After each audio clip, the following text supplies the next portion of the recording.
மாவட்டம் நாகர்கோவில் அண்ணா விளையாட்டரங்கில் நடைபெறும் 79வது சுதந்திர தின விழாவில் கன்னியாகுமரி மாவட்ட ஆட்சியர் அழகு மீனா தேசிய கொடியினை ஏற்றி வைத்து காவல்துறையினரின் அணிவகுப்பு மரியாதையை பெற்றுக்கொண்டார்.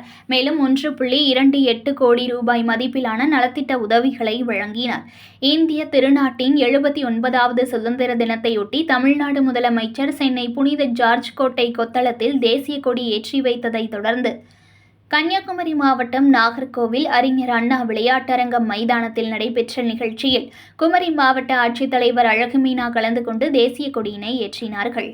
அதனைத் தொடர்ந்து மாவட்ட ஆட்சித்தலைவர் அழகு மீனா, மாவட்ட காவல் கண்காணிப்பாளர் ஸ்டாலின் ஆகியோர் தேசிய கொடிக்கு மரியாதை செலுத்தி காவல்துறையினரின் அணிவகுப்பு மரியாதையை ஏற்றுக்கொண்டனர்.